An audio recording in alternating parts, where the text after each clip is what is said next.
Hello, thank you. Welcome to my channel. Thank you for joining us today. Today we'll be making fried fish and potato dumplings, which makes me happy. I really like potatoes, favorite vegetable. Today's recipe will be from Tristan to Cunha, which is a very small group of islands. Only one island is inhabited. I think it said like 38 square miles. I forgot to write that down.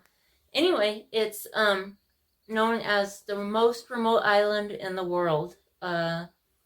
It lies kind of between southern Africa, eastern South America, and Antarctica.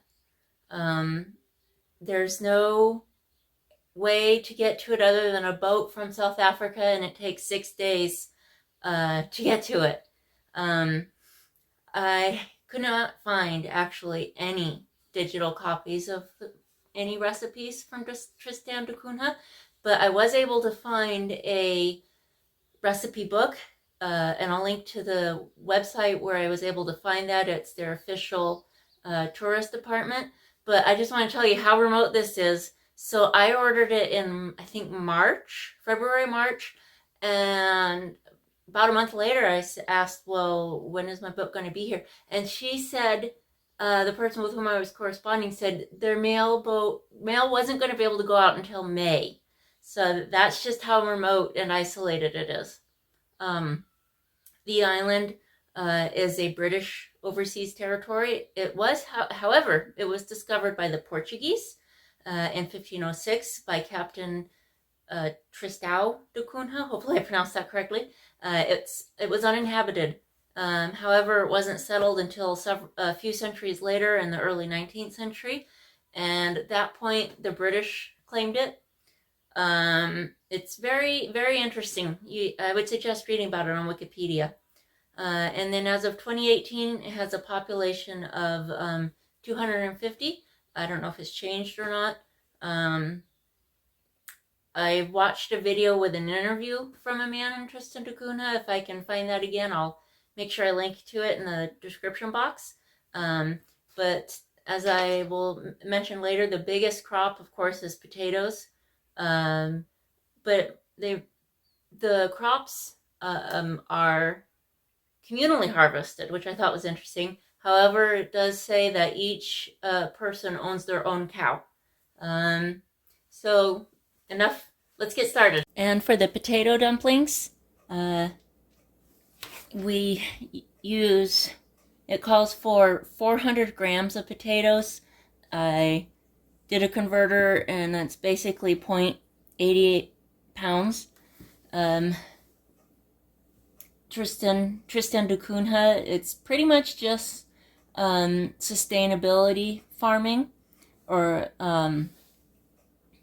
where they basically grow their own food, harvest their own crops. And potatoes are extremely important. It's the main source of their food. And they grow a wide variety. Let's see, we're finding a wide variety of potatoes. Russets are not mentioned, which is what this are. However, it says they do use mostly floury potatoes, and the russet is a floury kind of potato. Floury just means it's soft. It's not so likely to hold its shape as you cook it, which is perfect for mashing potatoes because we're going to have to cook and mash these first.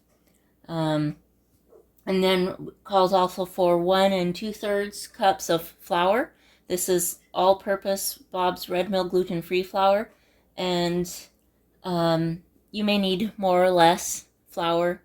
They said because of they tend to be floury. You just adjust as you need. Half a teaspoon of salt, and between 5 and 1/3 and 5 1/2, between 5 1/4 and 5 1/3 cups of milk or water. Milk would certainly make it taste better, but according to the recipe, it said when times are hard, they do cook it in water. I'm trying to save a little money. That's So I'm going to go ahead and boil them in water. And traditionally they sprinkle it with a little sugar when they cook it in water. I'm just going to head and I think put a little salt and pepper on it. It sounds a little tastier to me. So for the fish, it calls for, well, they call it fingerfish. I looked it up, and on Wikipedia, they call it St. Paul's fingerfin. It's not commercially fished, so I really don't have access to it. However, I was recently given, you can kind of see it, Pacific whiting. This is, I think, 2 pounds. Yeah, 2 pounds. This is 2 pounds. And they're both ray-finned whitefish. I think that's about where the similarities finish. So hopefully that will work out. They're pretty firm too. It also, in the recipe, it says that they will fry it up in bird fat. So animal lard would probably work better, but what we happen to have is vegetable shortening. They don't really talk about seasonings, but I'm just going to go ahead and rub a little salt over it. So as you can see, I tried to cut the potatoes up kind of small so that it cooks more quickly. Just barely cover it with water, then turn it up on high to start so it starts boiling. Then cover it, and when it starts boiling, you cook it for 10 to 12 minutes. I'm sure we won't need to cook it any more than that because, as you can see, this is kind of a shallow pan. We're not cooking that many potatoes this time. And when it does start boiling, you can turn it down a little. Just make sure it keeps staying boiling. So it's been 10 minutes. Yeah, they feel tender. Okay, so I'm going to drain them and mash them. I forgot to start the video before I started adding the flour, but it's really well mashed. So now we add the flour and start mixing it together. Here's a tip. Let it cool off first. I do not do that, and so now it's a little difficult to work with.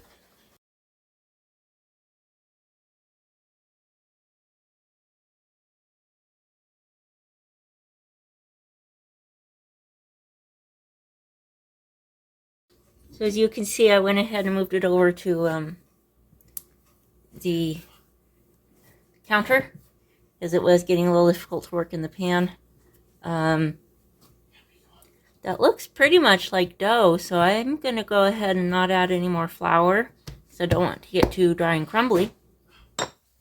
Okay, so put a little flour down to help keep it from sticking.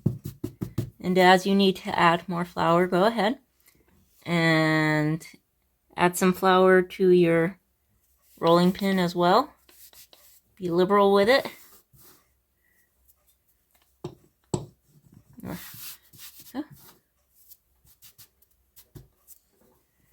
Okay, so just start rolling it out. I'm gonna thin it out first with my hand. And we roll it out until it looks like a rectangle. So kind of try to shape it like a rectangle first with my hand.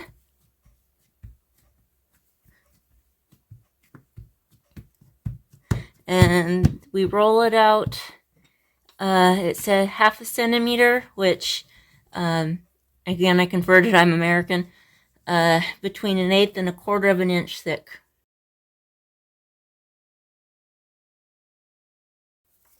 Okay, so I think it's pretty much as flat as it needs to be. Not quite a rectangle. Oh well, that's okay with me. So now it says dust dough liberally with more flour, and then we roll it up into a sausage shape. I find using a spatula kind of helps me get the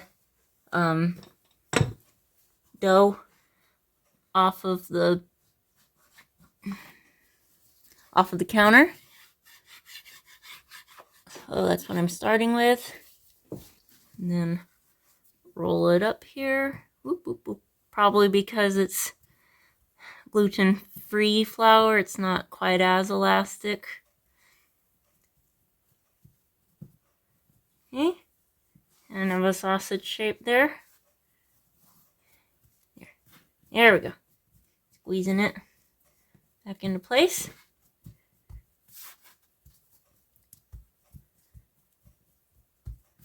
Okay.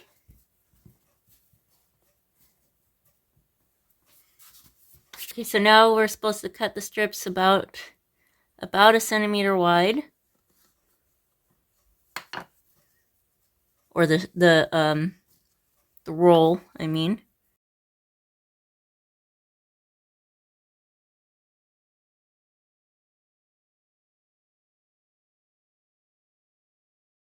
And now this is the strangest part to me. I would expect these to stay round because that's what I think of as a dumpling, but it says to unroll them into strips. So, like I said, because I think because of all-purpose flour, it kind of fell apart, so I'm just going to try and squish them back together.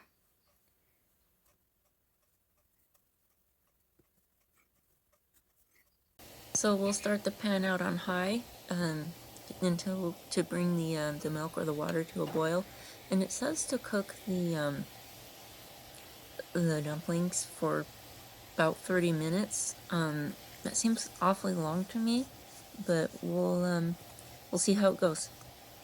As you can see, they're kind of falling apart when I add them to the flour, probably because I'm using too small of a bowl-ish. So I'm just letting them stay small. See, they're floating, which means they're ready, and it's been maybe 5 to 10 minutes. So I'm gonna pull them out.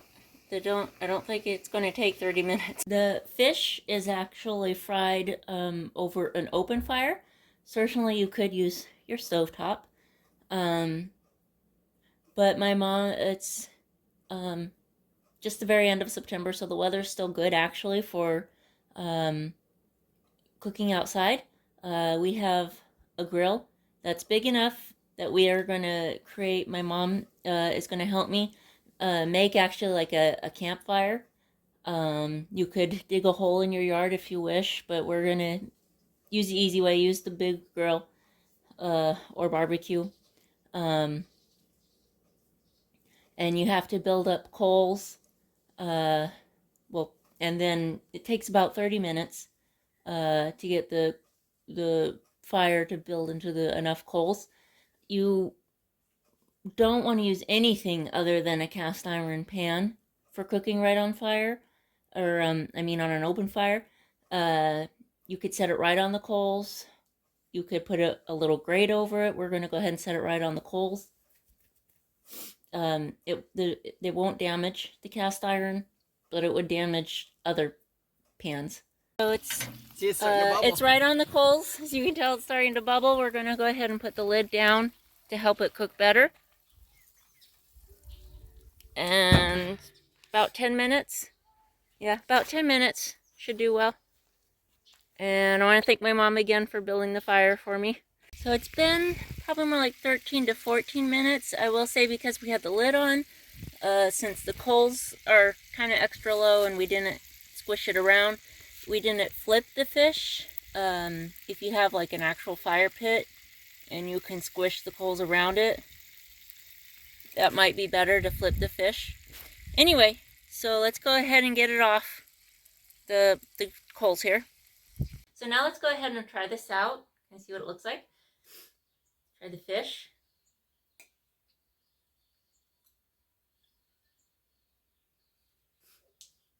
It's okay. I don't really care much for fish. I had to jump because I forgot and talked with my mouth full. Sorry. So it just tastes like fish to me. Let's try the dumpling.